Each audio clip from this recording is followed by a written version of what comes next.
This week, cutting carbon out of travel. Trains, planes, and automobiles. How Europe's lawmakers are pushing travelers to ditch the short-haul flights. There's a huge potential to shift from air to rail, and that must be supported politically wherever possible. Making jet fuel out of chip fat.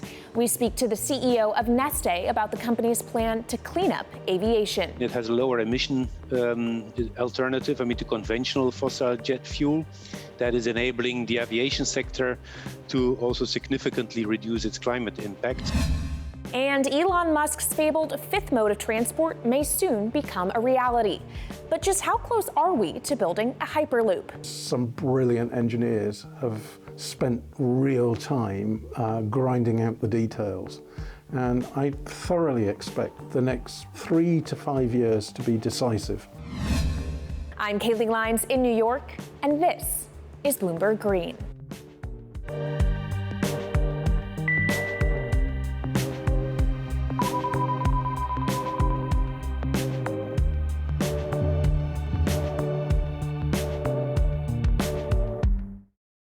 How can the climate conscious take the guilt out of going on vacation? One of the hardest climate puzzles to solve is how to cut greenhouse gases from travel. For many, summer means escaping the unpredictable climates of Northern Europe and the U.S. to the beaches of the Mediterranean, Caribbean, or Southeast Asia. And while international travel is important, and for some industries essential, zero-emission flights are still decades away. In Europe, where transport accounts for a quarter of emissions, policymakers may have a solution. Get people to take the train instead. The European Union has set itself some extremely ambitious climate goals, aiming to become carbon neutral by 2050. A large part of these efforts will need to target how Europeans move around. Transport is the bloc's most carbon-intensive sector, accounting for 27% of emissions. To combat this, the EU is trying to expand greener alternatives to the dirtiest forms of transport. This means getting Europeans out of the sky and onto the continent's railways. As part of an effort to bolster European rail travel, the EU is trying to revive old night train routes in order to link major cities by fast, green alternatives to commercial airlines. We have around 40% before the COVID crisis of flights departing from Vienna were in perfect train distance. So there's a huge potential to shift from air to rail, and that must be supported politically wherever possible. A revamped Vienna to Paris sleeper service is set to start next year. While the 1,000-kilometer trip will take 8 hours more than going by plane, it'll generate a tenth of the emissions. A 44-kilometer railway tunnel through the Alps is due to be completed in 2028. The project, which will cost about 8.4 billion euros, cuts the travel time from Innsbruck, Austria to Bolzano, Italy from 2 hours to 50 minutes. Future plans include a 1,000-kilometer high-speed route connecting Berlin and Rome. Some domestic European governments, such as Austria and France, have already made moves to restrict the use of short-haul flights, while also trying to make trains a more attractive option to business travelers and tourists alike. A flight from Vienna to Amsterdam on Austrian Air costs about 70 euros in economy class and 252 euros in business. Taking the train is often cheaper, with a sleeper ticket costing 100 euros, a couchette costing 70, and a carriage seat only 30. Increasing the share of rail for freight and passengers doesn't mean decreasing necessarily another share. When we are talking about our climate objectives, we need all the modes to decarbonize. The European Commission doesn't want to completely discount the role aviation will play in Europe's future. It's not just a case of disincentivizing air travel and incentivizing rail. The EU is also looking for commitments from airlines that they will also strive to make their industry greener. And to the industry's reaction that it's all too much too quickly, the EU's stance is this. Well, this is not the first time they say this whenever we come with measures. We believe this can be done. And they should understand that meeting our goals of at least 55% reduction in 8.5 years' time is a legal obligation. Sleeper trains provide conveniences over airplanes like stations located in the city center, which avoids additional transport costs, space for oversized luggage, and the possibility of saving on a hotel for the night. But despite trains already proving more popular than flights for short trips, there's no guarantee people will flock to trains to travel longer distances.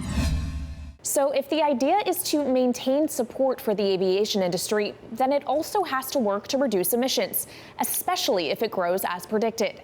The FAA sees passenger miles increasing by 5.5% per year for the next 20 years. So what's the solution? Well, one company is working on a lower carbon aviation fuel, which reduces emissions up to 80% compared to standard jet fuel. That company is Neste, and its CEO, Peter Vanacker, joins me now to discuss. So, Peter, let's just begin with what exactly sustainable aviation fuel is. What is in it? Yeah, thanks for inviting me, Kaylee. And it's a good question because sustainable aviation fuel is actually a renewable aviation fuel. And what does that mean? It means it is made from sustainably sourced raw materials, and they are waste and residue, oils and fats. The sustainable aviation fuel, as you rightfully said, it has a lower emission alternative, to conventional fossil jet fuel that is enabling the aviation sector to also significantly reduce its climate impact. And you quoted it rightfully, that our Neste My sustainable aviation fuel is reducing the life cycle greenhouse gas emissions by up to 80% compared to fossil jet fuel use. So that is quite substantial.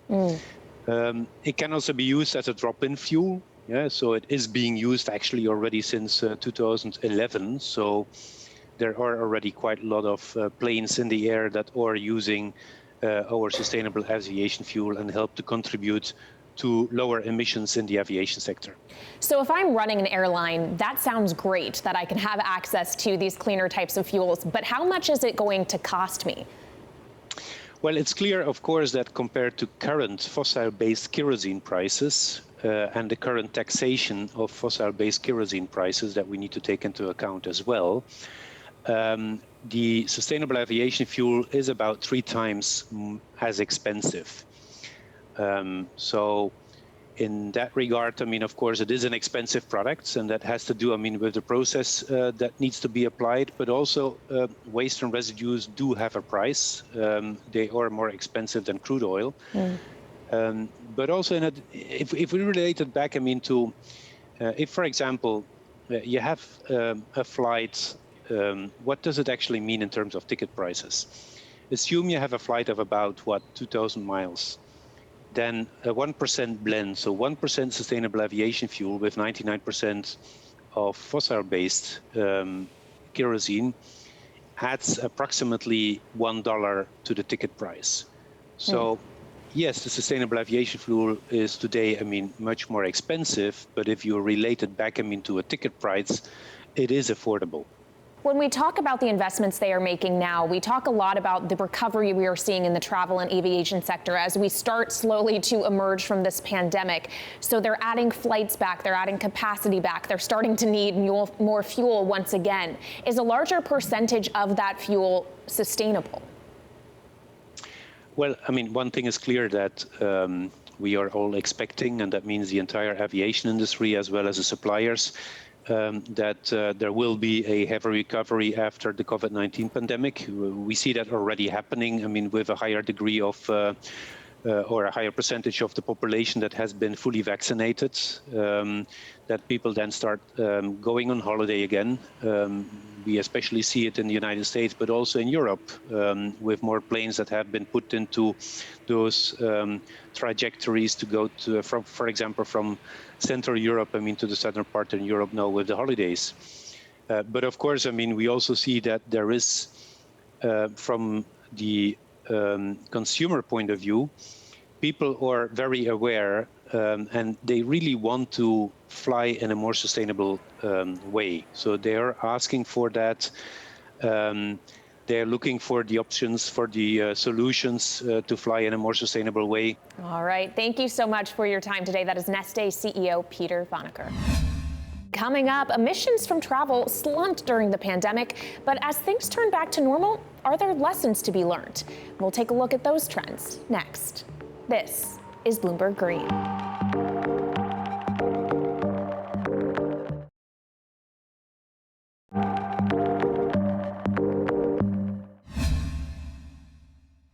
This is Bloomberg Green. I'm Jennifer Zabasaja in New York with your Green Brief. BlackRock and other financial institutions are working on plans to accelerate the closure of coal-fired power plants in Asia in a bid to phase out some of the worst contributors to climate change. Bloomberg has learned the world's biggest asset manager is partnering with Citigroup, HSBC, and others to buy the plants and operate them for as long as 15 years before closing them ahead of current schedules.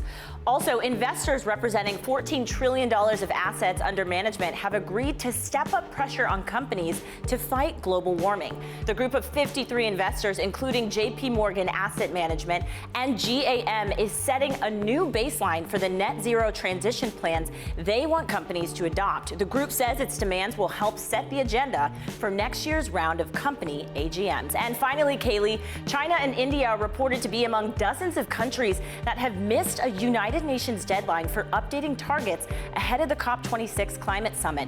According to the Associated Press, just over half the signatories to the UN Framework Convention on Climate Change met the cutoff date for updating their nationally determined contributions. The deadline had been extended from the end of 2020 due to the pandemic. And that's your Green Brief. Kaylee? Thanks, Jen. So we've discussed how to cut some of the carbon out of international travel, but what about the most obvious alternative, and one we've all gotten used to in the last year, staying at home? According to the Global Carbon Project, the mass grounding of flights during the peak of the 2020 coronavirus pandemic saw CO2 emissions from aviation reduced by up to 60%. So have our habits changed, or are people now flocking back to airports to catch the sun? Joining me now is Mariana Ebels, Booking.com's Director of Sustainability. Mariana, you did a travel survey back in June, a sustainable travel report, and found that something like 83% of people think that sustainable travel is vital. 61% of people said that the pandemic has made them want to travel more sustainably in the future. It's one thing to think that, it's another thing to actually act on it. Has people's behavior changed? Well, that's difficult to say because travel hasn't returned to its old norms. So it's difficult to actually say something about the data. But what definitely has changed is people's mindset. I think the pandemic has showed us all that there is a human impact of travel, and people have become more aware of that. And if that has a long-term effect on their behavior, the future will tell. But there are two things that we'll definitely think that will stay. And that's definitely their interest in sustainable travel. So looking for more sustainable travel options. And second, exploring those amazing gems around your home and house. We've seen in the past year that you don't have to always travel far to have an amazing travel experience. So we think the local travel is also here to stay. So if I'm looking for sustainable travel options, what are they? What exactly is sustainable travel? Well, a lot of people automatically define sustainable travel into the environmental and green part of travel, but we consider sustainable travel a more holistic point of view. It's in essence keeping the destinations that you travel to happy and healthy for the future.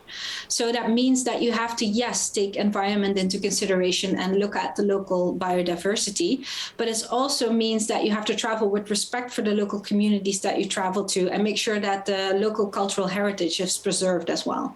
And how can consumers go about finding this information? Is it easily accessible? Is it something that you see as your responsibility at Booking.com? Absolutely. What we see today actually is that a lot of sustainability is currently defined by green certificates and green labels, but there's a massive amount of labels currently out there, which is very difficult for consumers to navigate. So what we try to do is we try to show the sustainability practices of our hotel partners currently, so that consumers can take that information into consideration when making their choice for an accommodation. Is there a real way to travel without a footprint? It's one thing to travel more sustainability, but is there such a thing as truly sustainable travel? At this moment, no. In the future, yes. At least that's my belief. Otherwise, I would be... that's something I have to believe in, because that's something that we all aim towards. I think what we also saw in the last year is that the devastating effect without travel to the world is also very difficult. So that human impact of travel has both sides of the coin. Yes, it can be more environmentally friendly to stay at home, but think about the local communities that actually thrive on tourism, that were out of income for a very long time. The devastating effects that has on those local communities is also not great. All right, thank you so much to Mariana Eibels, Booking.com's Director of Sustainability. Today's dreams are tomorrow's realities. Up next, we take a look at one technology that could revolutionize the industry, slashing emissions, cutting travel times, and reconfiguring entire economies. But how far away are we from the first Hyperloop? This is Bloomberg Green.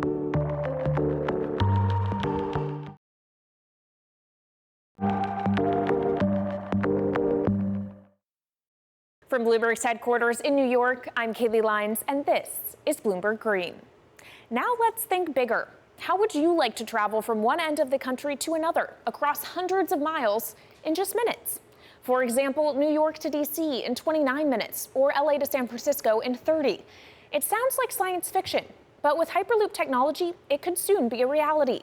And the bonus? It would drastically reduce carbon emissions. Take a look. We've got planes, trains, automobiles, and boats all getting around Earth. But what if there was a fifth mode? And I have a name for it, which is called the Hyperloop. The Hyperloop? Hyperloop, yeah. In 2013, while riding high on the growing success of Tesla and SpaceX, entrepreneur Elon Musk released a white paper outlining the basic framework of the technology he called Hyperloop. The basic idea goes a little something like this. A tube reduces the air pressure to a near vacuum-like environment. A Hyperloop pod is then suspended in the tube, usually by magnetic levitation. The whole pod can then be propelled forward. Because there's no traditional friction sources like air resistance or rolling friction that would push back against the pod, the Hyperloop is able to move at incredibly high speeds and do so fairly efficiently. Josh Geigel is the co-founder and CEO of Virgin Hyperloop. In a familiar tech startup story, he's seen the project go from a garage to a large-scale testing facility outside of Las Vegas. So we started building the first kind of Hyperloop system in 2016. We've done a lot of work, about 500 tests that we've done on that over the last 5 years. And what we realized that we need to do is take that technology, show that it can be commercial, so drive the cost down, improve the efficiency, improve the performance. But the key thing is actually making it approachable and safe for individuals. In order to do that, Josh, along with Virgin's head of passenger experience, Sarah Lucian, bravely volunteered to take the inaugural ride. What her and I were realizing is we're the first two people sitting in a Hyperloop. The only type of people that have gone through this environment are in spacesuits, and there we are in just normal clothes because of the system, the safety of what we've designed. 3, 2, 1, launch. And then once we started going, you felt a bit of acceleration. We accelerated a little bit harder than we would in commercial, be like a sports car. Yes! We got to about 108 miles an hour on that test. And it's a short run, it's about 500 yards or so, and came to a stop. The test, lasting only about 20 seconds and covering only a quarter of a mile at just over 100 miles per hour, is a long way away from a true functioning Hyperloop. But as for optics, it's a crucial step for the future of funding. And the number one question we got from investors or from project proponents or just people in general was is a Hyperloop safe? And what better way to show something is safe than by actually getting people on it? But convincing investors and governments that would likely be fronting some of the construction costs for an unproven technology is no easy task. First and foremost is the question of safety. Most people don't know how an airplane works, but yet they get on an airplane. They get on an airplane because it's faster than driving, and most importantly, they've probably gotten off of one before, they've seen someone get off of one before. And so what we set out to do was actually show that Hyperloop could be safe with two normal people, not astronauts, not adrenaline junkies or test pilots or anything like that. Two normal people getting on a Hyperloop, and then most importantly, those two people getting off. But beyond safety concerns, constructing Hyperloops will undoubtedly require a significant capital investment, to the estimated tune of around $60 million per kilometer of track. So a track from San Francisco to Los Angeles, for example, is likely to come with a price tag over $10 billion. And before large governments are willing to come in and front those costs, investors who are funding Hyperloop development must accept it as a long-term mixture of technology and infrastructure investing. Pod designs for Hyperloop range from 12 to 28 seats typically. Why are they small? It's because small enables the network to operate flexibly. And a great example of that is the east-west strategic route across the north of England, from Liverpool to Manchester to Leeds. So to get from Liverpool via Manchester to Leeds by train is just short of 2 hours today. It'll probably take you 2 hours driving as well in average traffic conditions. Net result is those three city regions remain three separate entities: Liverpool, Manchester, Leeds. There's very little commuting traffic between those urban areas. Hyperloop absolutely changes that from the ground up. Liverpool to Manchester is a 5 or 6 minute journey. Manchester to Leeds is also a 5 or 6 minute journey. What that effectively does is create a single super city economy. In this vision, the Hyperloop acts a little more like a highway, where pods have fixed destinations and don't need to stop along the way. Meaning you can travel on a Hyperloop network from, say, Liverpool to Leeds, while the pod behind you travels from Liverpool to Manchester. And if that metro Hyperloop network is connected to other networks from the same location, you could travel from Liverpool to Paris or Liverpool to Amsterdam, all without making a single stop. For passengers, for business, for leisure, that is utterly transformational. And while this testing tube might not seem as large as others, inside is a key technology to create the on and off-ramp type infrastructure of a Hyperloop network. That is, a lane switch. That's something we can already test here. You can actually see it here, that the track is diverging from one track into two. That makes it possible to eventually split up the Hyperloop track in two sections. And in that sense, you can create a complete Hyperloop network that in the end will make it possible to travel, for example, over a whole continent, and take Europe, for example, with the same ease as you can now travel with a metro in a city. HART in 2018 partnered with other Hyperloop companies from Europe and Canada. The goal was to define, establish, and standardize the framework to regulate Hyperloop systems. Right now we are working with all the Hyperloop developers together in setting up the first, let's say, structure for starting the standards drafting. One of the most important goals for HART is interoperability, which is essentially making sure the different systems can communicate with each other. Interoperability is so important because what we want to achieve is actually have this seamless travel experience. So you don't want to end up, for example, going from Madrid to Paris and then switching because you need to use a different technology to get, for example, to Amsterdam. The idea being that as companies around Europe create the first commercial Hyperloop tracks between individual cities, one day those can all be connected to a larger network. Back in 2013, Elon had an idea. I think the difference now in 2021 is some brilliant engineers have spent real time grinding out the details. And I thoroughly expect the next 3 to 5 years to be decisive. So from the technologies of the future to the changes consumers and industries can make today, that's it for this week's edition. Keep the conversation going, though. You can follow us on Twitter @Climate. I'm Kaylee Lyons in New York, and this is Bloomberg Green.